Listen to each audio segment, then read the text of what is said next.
Es difícil también, ¿no? O sea, difícil de lograr. ¿Por qué? Porque no es... Tienes que ser muy verdadero. El actor tiene que ser muy verdadero.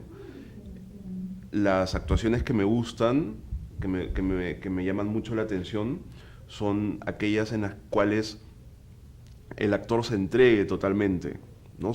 Yo le digo se ensucie, ¿no? El actor pueda sorprender, pueda pasar el límite de su comodidad, su zona de confort, ¿no? Entonces, si tiene que gritar, que grite, si tiene que hacer una cosa muy chiquita, que la haga, que sea muy sutil, si tiene que ser muy grande, eso para mí es importante. El actor que se cuida mucho no me convence mucho, ¿no? Entonces porque en la vida real un ser humano, por más que se cuide, tiene momentos en los cuales explota, tiene momentos en los cuales puede, va más allá de sus características.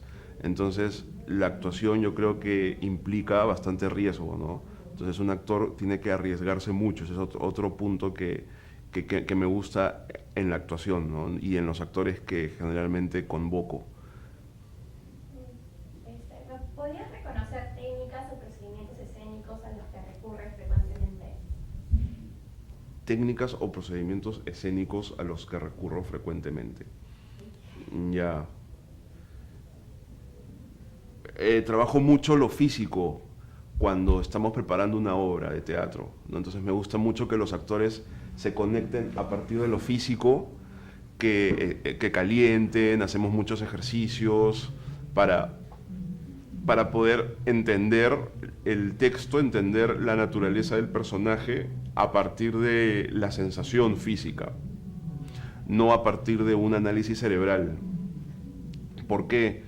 Porque el actor cuando está en el escenario junto a otros actores, yo creo que tiene que crear una sensación de comunión, de verdad, y esa sensación no se hace pensando, se hace sintiendo el grupo, sintiendo la necesidad del otro, teniendo mucha empatía, ¿no? Entonces yo siempre empiezo mis proyectos con muchos juegos, calentamientos, bastante relación entre los actores, que se conozcan mucho, que se olviden un poquito, que se diviertan también y vamos entrando poco a poco a lo que es la obra, ¿no? A partir de este proceso inicial.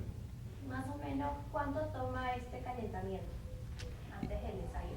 Ah, siempre, o sea, como calentamiento siempre debe estar, creo, ¿no? Porque el actor es como una plastilina, ¿no? O sea, llega con todo, llega con la carga del día, llega con emociones, sensaciones, entonces tiene que pasar, ¿no? De un estado cotidiano a un estado creativo. Entonces siempre es que una media hora, depende, ¿no? Depende mucho del estado en el que se encuentre, ¿no? Entonces ahí también yo tengo que darme cuenta, ¿no?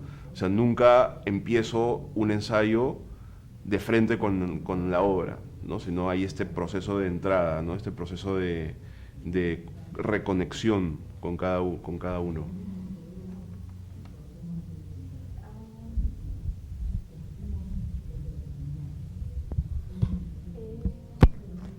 Ya, corte. Grabando. No. 3, 2, 1. Acción. ¿Cuál consideras que es el labor del director? Ya, yo creo que la labor del director es comunicar una idea, comunicar una emoción, una sensación. Yo siento que el director es como un mago, es como un demiurgo que debe de sacar de la nada una creación, ¿no? Entonces, ¿qué es lo qué cosas él, qué recursos utiliza, qué estrategias utiliza? Utiliza, yo creo, la colaboración, ¿no? Se rodea de muchos artistas que muchas veces son mejores artistas que él, ¿no? Que es lo ideal, ¿no? Y a partir de la colaboración, de la exploración, de analizar todo el planteamiento del proyecto, cada uno va a proponer algo interesante, ¿no? Que muchas veces va a superar la idea inicial del director, ¿no? Yo creo que el director tiene como objetivo fundamental escuchar mucho, ¿no? De hecho, tiene que trabajar un montón antes de empezar un proyecto. Tiene que estudiar, tiene que entender la obra, tiene que entender a los personajes, tiene que tomarse su tiempo seriamente para poder entender de qué va ese texto, ¿no? Entender todo lo que está oculto ahí, ¿no? O sea, un guión es como un guión tiene agujeros negros que el autor los pone no necesariamente a propósito. Entonces lo que tiene que hacer el director antes de empezar a ensayar, antes de empezar la producción, es entender esos agujeros negros, llenarlos. Generalmente las respuestas están siempre en el texto.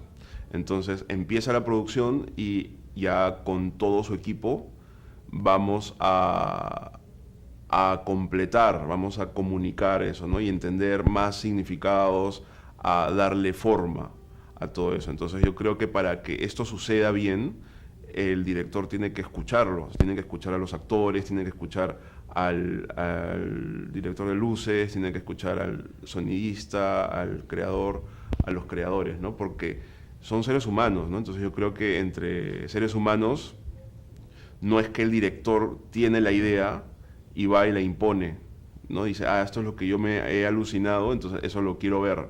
No, yo creo que más rico es, tengo esta idea, pero a ver qué me proponen los demás, ¿no?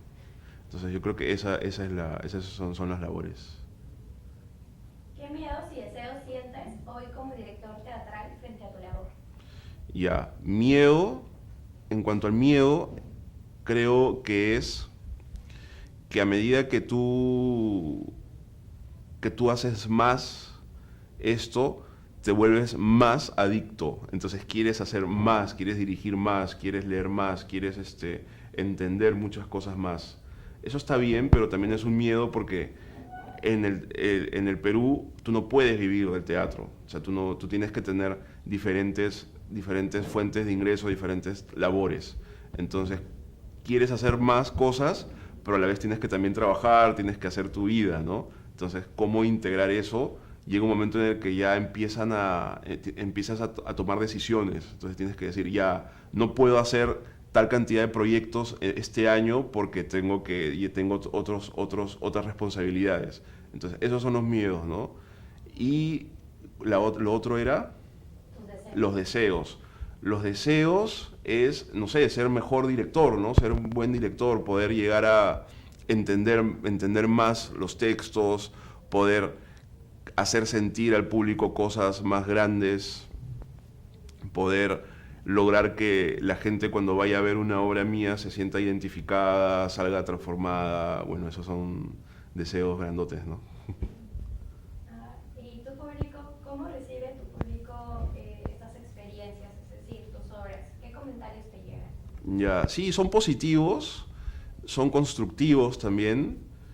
Yo me he dado cuenta viendo mi chamba que cuando he dirigido comedias, que es cosa que me gusta mucho, la gente reacciona muy bien, reacciona mejor.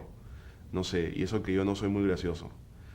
El hecho de trabajar el drama es un poquito más fácil, pero sí, yo me siento más cómodo haciendo comedias, haciendo que la gente se ría, no sé por qué.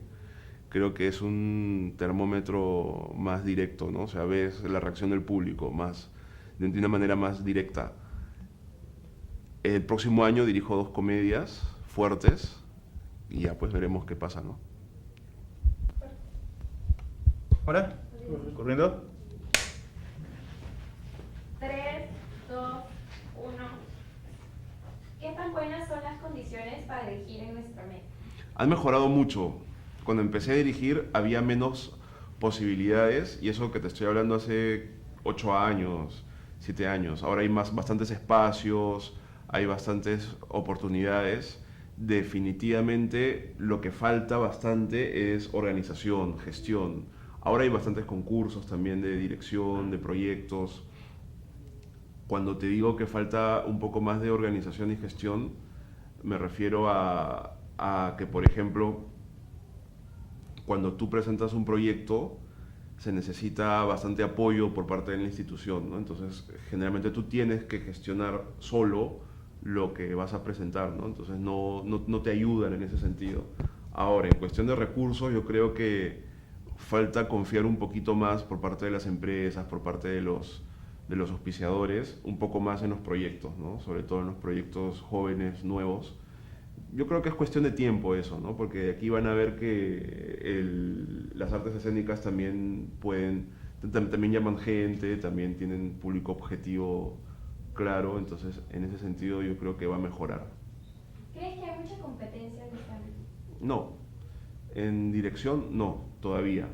¿No? Por ejemplo, en Colombia, en Venezuela, en Argentina, ahí sí hay bastante competencia. O sea, cualquiera no puede hacer una obra de teatro ahí, ¿no? O sea, tienes que estudiar, tienes que pertenecer a un grupo, o sea, ahí sí estamos hablando de competencia. En Nueva York ni hablar, ¿no? Entonces acá todavía no, acá, o sea, si mañana una persona X quiere dirigir una obra, lo puede hacer, ¿no? Y puede empezar una carrera así. Todavía estamos en ese nivel. ¿Por qué decidiste desarrollar tu labor profesional en el Perú? Ya, esto en el Perú porque yo creo que la dirección se relaciona mucho con tu sociedad, ¿no? Donde estás. No descarto la idea de repente ir a estudiar un máster o ir a estudiar algo en dirección escénica afuera, pero sí me interesaría volver, ¿no? Siempre, cada cierto tiempo. Para terminar, ¿cómo te ves aquí a 10 años? Ya me veo dirigiendo, me veo haciendo cosas un poco más complejas. Me gustaría hacer clásicos, no todavía, no ahorita, sino después, porque creo que para hacer un clásico tú necesitas tener mucha experiencia de vida, necesitas aprender mucho, necesitas saber bastante del idioma original del clásico. Quisiera hacer los griegos, creo que todavía no, aunque me dicen muchos que empiezas con los griegos, con clásicos, pero yo creo que no, que primero tienes que aprender bastante sobre el oficio, sobre el lenguaje, para luego poder enfrentarte a cuestiones más complejas, ¿no?